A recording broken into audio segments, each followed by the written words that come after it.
This story is the story of my previous incarnation, Do Khyentse and a Yeti that became his student over time.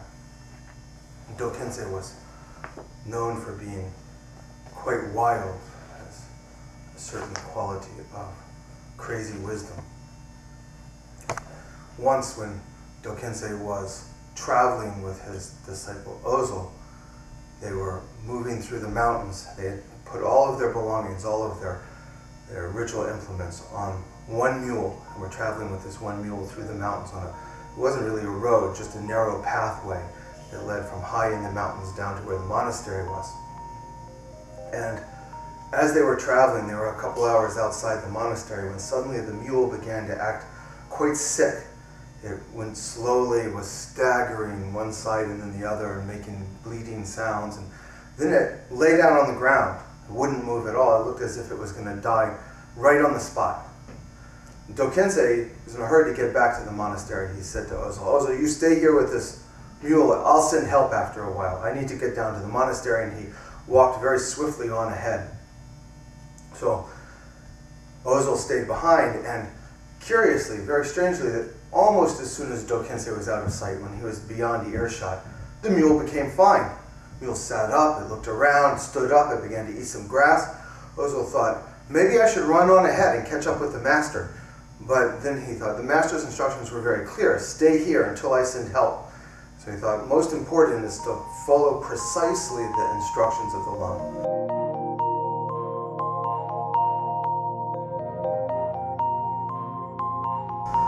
So Ozel remained where he was, and he thought, it's about an hour and a half, 2 hours down the monastery, 2 hours he sends somebody back, 4 hours, 2 hours, 3 hours, 4 hours pass, nobody comes. Now it's becoming late in the afternoon. Ozel's beginning to wonder, is anybody going to get here before it becomes dark? And he was worried about this because it was very dense forest, and this forest was known for having all kinds of wild animals. There were wolves and tigers and bear.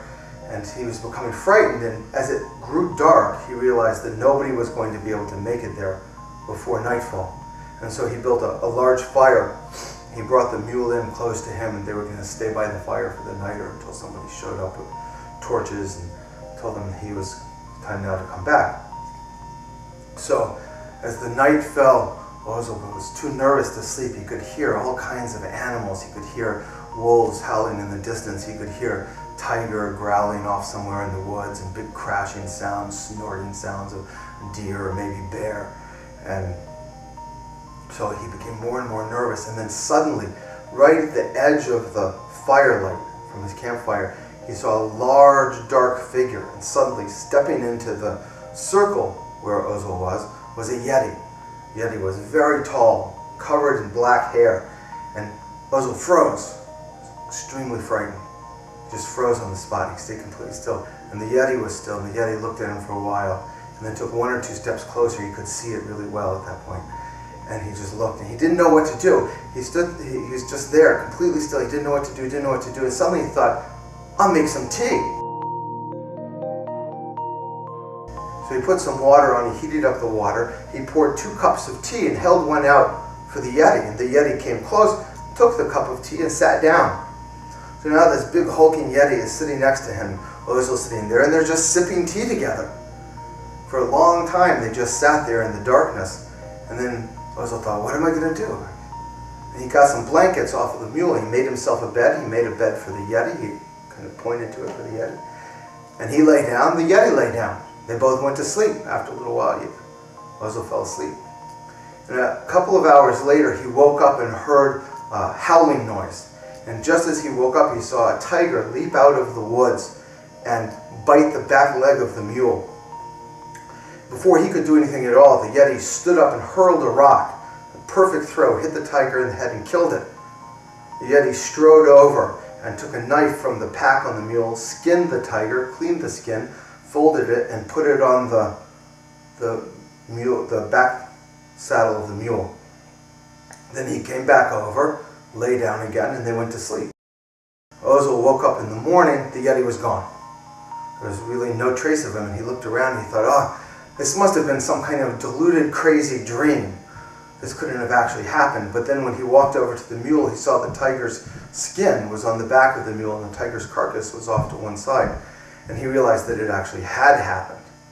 And so he grabbed the mule, who was limping slightly from the tiger's attack, and he went as quickly as he could down the mountain to the monastery. As soon as he got to the monastery, he said, "Where's the master? Where's the master?" He said, "Oh, Do Khyentse is in the meditation hall." And he rushed into the meditation hall, and Do Khyentse was laying down on his meditation mat and was fast asleep. He was in a state of very deep sleep, and Ozo had to shake him. He shook him a few times. He said, "Master, master, I have to tell you what happened." Do Khyentse kind of half woke him. He said, "Oh, leave me alone, I'm very tired." He said, No, master, I have to tell you what happened. I have to tell you what happened." Do Khyentse laughed and he said, "Ozo, all night long you're praying to me, keeping me awake with your prayers, praying for protection. I couldn't get any sleep at all. And then even when I sent you that Yeti to protect you, still you didn't stop praying. I just have gone to sleep this morning. Now leave and let me go get some sleep." Ozo was astounded by this, and he walked out of the meditation hall. It's said that from this point forward, Do Khyentse, who was known for his extremely wrathful behavior, never treated Ozo with wrath again. Even in his most wrathful moods, he was only gentle and kind towards Ozo. It's also said that this Yeti then, shortly thereafter, became a student of Do Khyentse's. Do Khyentse didn't have very many students, but one of his students was a Yeti. Later on retreat, this Yeti would bring Do Khyentse food.